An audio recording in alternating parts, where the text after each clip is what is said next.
This is the LEXUS LC 500.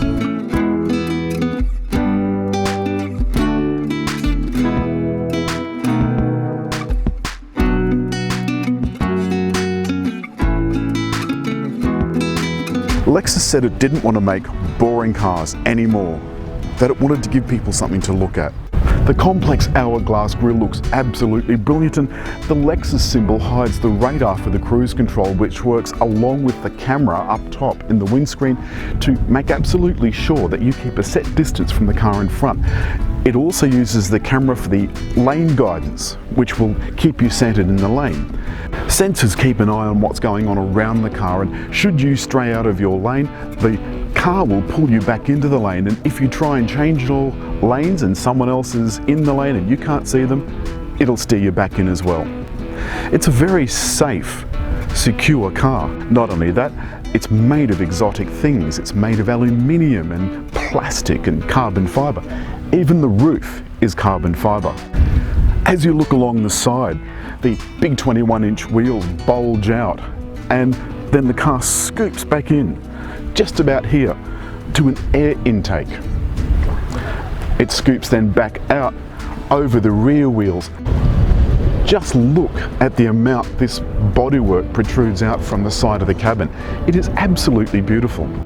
And just here you'll see door handles that pop out. If the key's in your pocket, it will unlock as well if needed. You just pull it out like that to open it. Mirrors are heated and they fold, obviously, when you lock the car. As you can see on the highway, the LC 500 is quick and it's quiet. Above all, it's smooth. It's very, very smooth. The things that I like about LEXUS and all Japanese cars is the blinkers are on the right side. Everything inside this LC 500 is beautifully laid out. There's a grab handle down here, so not one up on the side, which is very useful in spirited cornering. Part of that enhancement package I told you about earlier, the yellow comes with this beautiful yellow interior. And it's something you either like or hate. To me, it looks like the inside of a jewel box. And I think that looks really special. The outside, that sunny yellow, the zinnia yellow, is of course an extra cost. Part of that enhancement pack is also the four-wheel steering. So the back wheels on this car are steering, and you really feel that in very tight corners. It also makes low-speed maneuvering better as the back wheels turn opposite to the front wheels in low speed, but at high speed they turn in very slightly in the same direction as the front wheels. It sounds counterintuitive, but this thing in corners is absolutely brilliant. Let me show you this too. I'm going to give the wipers a wash, and you see the water actually comes out in the wiper itself. So there's no just squirting all and sundry, and you don't need to adjust the wipers so they don't go up over the top. The two-level dash looks absolutely brilliant. I love the big analog clock. I love the big LCD display.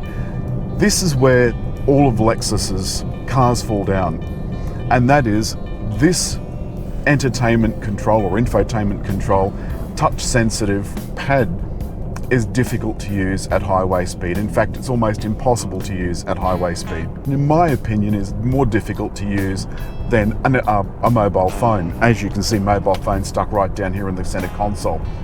There is actually no place for your phone. There are no trays here for mobile phones, so you'd have to put it here in the center console, which is also where the USB is. This car has no Apple CarPlay, so if you want to stream music, it's either USB or Bluetooth. Nappa leather seats are perforated to allow for heating and cooling, and that works really, really well.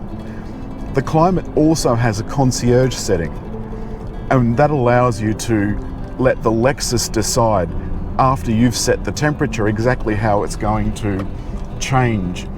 Steering wheel heating if fitted, heating and cooling in the seats, and heating and cooling in the climate control. It is brilliant. Now, as I mentioned, this is the second LC 500 I've had this week.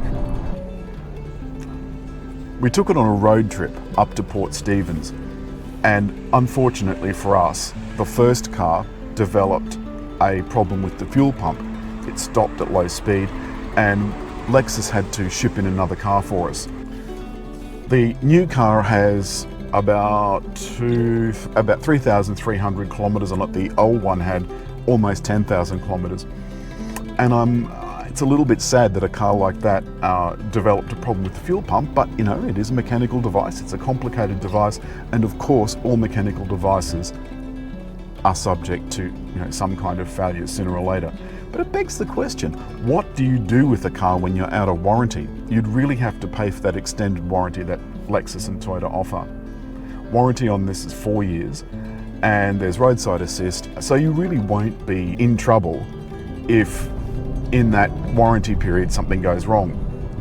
The seats are firm but very supportive, and the engine is just spectacular. Now of course this car has drive modes, and that allows you with any one of the 5 drive modes and 1 customizable mode to have the steering, throttle and suspension set just how you like it. As you can hear, it's quiet now, but you select any of the sports settings, as I will do now.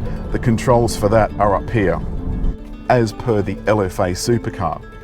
Elsewhere in the cabin, the leather and leather look trim is soft to touch, so everything that you see and feel is soft and feels like quality. Even the knobs, these little knobs here to tune the radio, they feel like they're quality.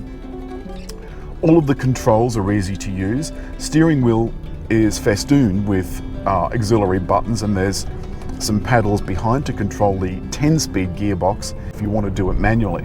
In all of the settings, especially the sports settings, the engine will blip between gear changes, which makes them not only smoother but faster as well.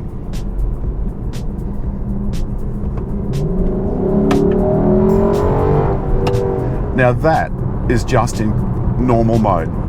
It's easy to park despite being very low and very wide. The 5-litre engine puts out 351 powers and 540 torques. But having said that, we're still doing just on 11 litres per 100 kilometres, which for a car with that much power is extraordinary. The engine, of course, is a bit of a boat anchor, although it's all aluminium.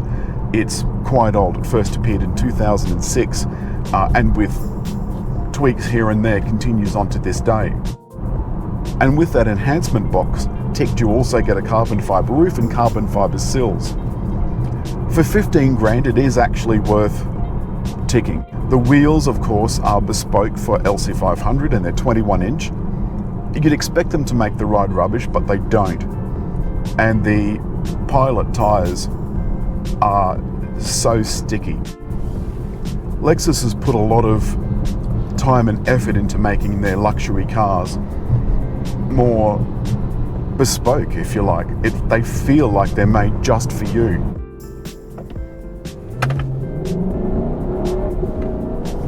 Now you heard it just then, blip between, truck's getting upset with the other truck. You heard it just there, blip between gears. Now it only does that under extreme acceleration. Other than that, it changes gears just like a normal automatic. This 10-speed's also used in the LS sedan. There is a 10-speed in the hybrid of this and in the LS as well, but it's not the same 10-speed. And in fact, it's a 6-speed and a 4-speed. I don't actually understand how that works, but they're forcing me to believe it. So let's wrap this all up. Steering is sublime.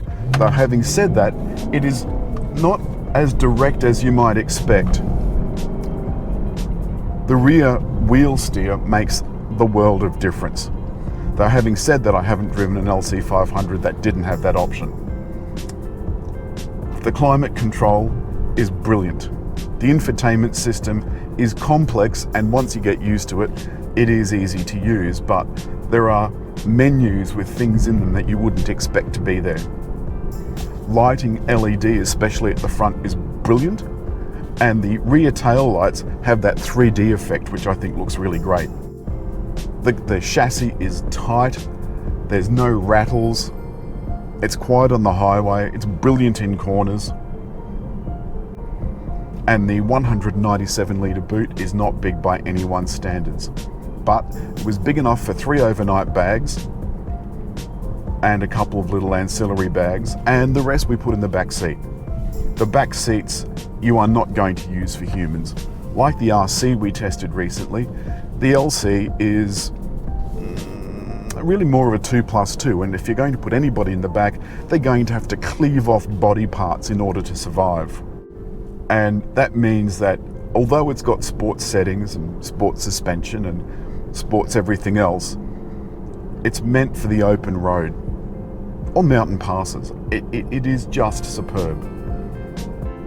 I rate LC 500 at 8.5 out of 10. There you have it, LEXUS LC 500. I like it a lot, and it would have achieved a higher rating than 8.5 if it had Apple CarPlay, despite the fact that it's incredibly advanced.